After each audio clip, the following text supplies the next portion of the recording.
आज आहे रविवार, संकष्टी चतुर्थी आहे. तर गणपती बाप्पाच्या दिवशी आज मी तळणीचे मोदक तुम्हाला दाखवणार आहे.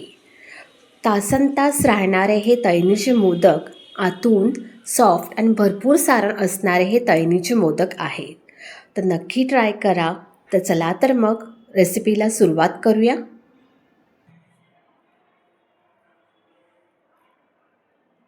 छान असं सारण भरलेलं आहे आणि टेस्टिंग तर झालीच पाहिजे ना. एक नंबर झाला. नक्की ट्राय करा तळणीचे मोदक.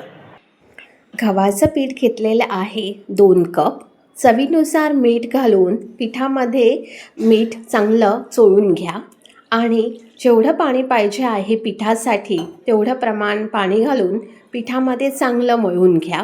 थोडं थोडं पाणी घालूनच पीठ मळून घ्यायचं आहे, त्यामुळे पीठ पातळ होणार नाही. मध्यम असं पीठ मळून घ्यायचं आहे. चांगलं मळून झाल्यानंतर थोड्या वेळसाठी आपल्याला मुरवत ठेवायचं आहे. तर सारण बनवण्यासाठी मी एक अख्खा नारळ फोडून घेतलेला आहे. ओला नारळाचा चव मी विळीने किसून घेतलेला आहे आणि गूळसुद्धा बारीक चिरून घेतलेला आहे. आता सफेद तीळ मी तव्यावर चांगले भाजून घेणार आहे. चांगले सफेद तीळ तळतळत आहे आणि मी प्लेटमध्ये काढून घेत आहे. त्याचबरोबर खसखससुद्धा तव्यावर चांगले भाजून घ्यायचे आहेत, एकदम स्लो गॅसवर, आणि चांगले असे खरपूस असे भाजून घेतलेले आहे. तेही प्लेटमध्ये आता काढून घेत आहे.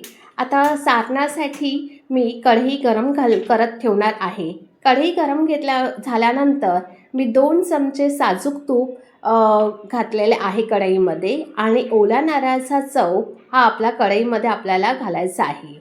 आणि लक्षात ठेवा, गॅसची फ्लेम आपल्याला स्लोच ठेवायची आहे. ओला नारळाचा चव आणि गूळ चांगलं एकजीव करायचं आहे. जोपर्यंत ओला नारळाचा चव आणि गूळ मेल्ट होत नाही तोपर्यंत आपल्याला स्लोच गॅसवर शिजवत ठेवायचं आहे. मी ड्रायफ्रूट्स घेतलेले आहेत.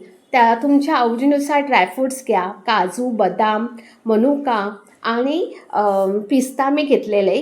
त्याचबरोबर सफेद तीळ, खसखस हे सगळं काही सारणामध्ये मिक्स करायचं आहे. मी वेलची पूड ताजीच कुटते, असं बनवून ठेवत नाही, तर त्यामुळे सुगंध एक वेगळाच येतो. तर नक्की ट्राय करा. आणि सारणामध्ये आपल्याला लास्ट वेलची पूड घालायची आहे, त्यामुळे चव छानपैकी लागते. आपलं तयार झालेलं आहे सारण. आता चपाती मी बनवून ठेवणार आहे आणि तुम्हाला मी कसं करायचं ते मी बघा. आता चपातीचा एक मोठा गोळा घेतलेला आहे आणि लाटणीने मी चपाती लाटून घेत आहे. अगदी मोठी अशी जाड अशी करायची आहे. जशी आपण पुऱ्यांसाठी चपाती लाटून घेतो अगदी त्याच प्रकारे आपल्याला लाटून घ्यायची आहे.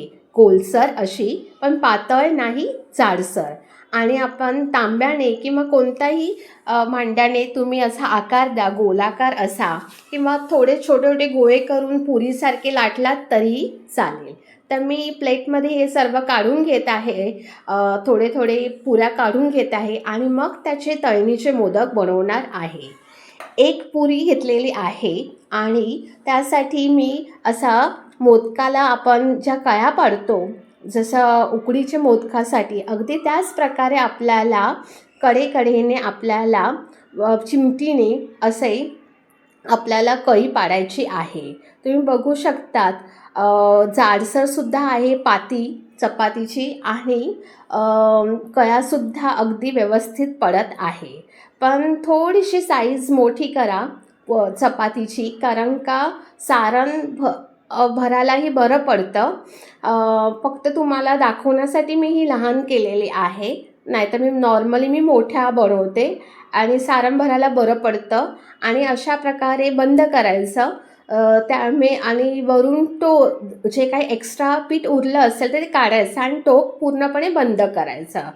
तासनतास हे तळणीचे मोदक राहतात, तर प्रश्नच नाही, नरम वगैरे काहीच होत नाही. तर मोदक आता आपल्या तळायचे आहेत. त्यासाठी तेल गरम करायचं आणि तेल गरम झाल्यानंतर एक एक मोदक आपल्याला फ्राय करून घ्यायचे आहेत. स्लो गॅसवरच आपल्याला हे तळणीचे मोदक तळून घ्यायचे आहेत. आलटून पलटून थोड्या थोड्या मिनिटांनी आपल्याला पलटून घ्यायचे आहेत. पण सुरुवातीला जे मोदकाचं टोक आहे ते तेलाच्या इकडे ठेवायचं. त्यामुळे कधीच आपले मोदक फुटणारसुद्धा नाही.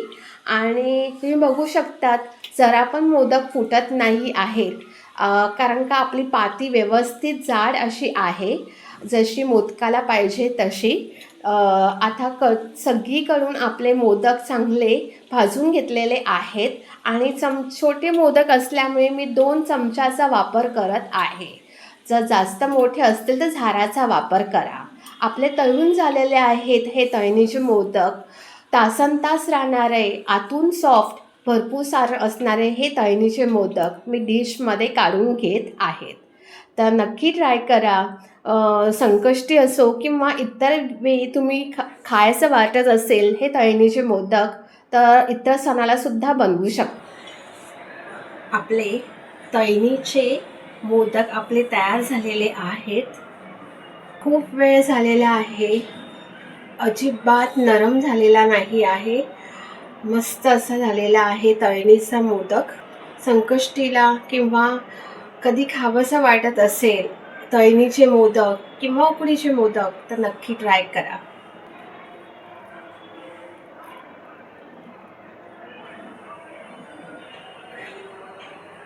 हे बघा, आतलं सारणसुद्धा छानपैकी भरलं गेलेलं आहे आणि तळताना अजिबात फुटलेलं नाही आहे. आणि टेस्टिंग तर झालीच पाहिजे ना. एक नंबर झालाय. नक्की ट्राय करा तळणीचे मोदक. आता मी जास्त वेळ घालवत नाही, ह्याचा मी आस्वाद घेते. अगोदरच मी बाप्पाला नैवेद्य दाखवला आहे. संकष्टी आहे आज आणि आज रविवारसुद्धा आहे. तर दुपारच्या जेवणाला मी डाळ भात बटाट्याची भाजी असा मेनू बनवलेला आणि हे तळणीचे मोदक. तर नक्की ट्राय करा आणि तुमच्या मित्रपरिवारांना नक्की शेअर करा. तर लाईक शेअर सबस्क्राईब करायला विसरू नका. Shri Swami Samarth. Bless you. Thank you. Enjoy. Bye.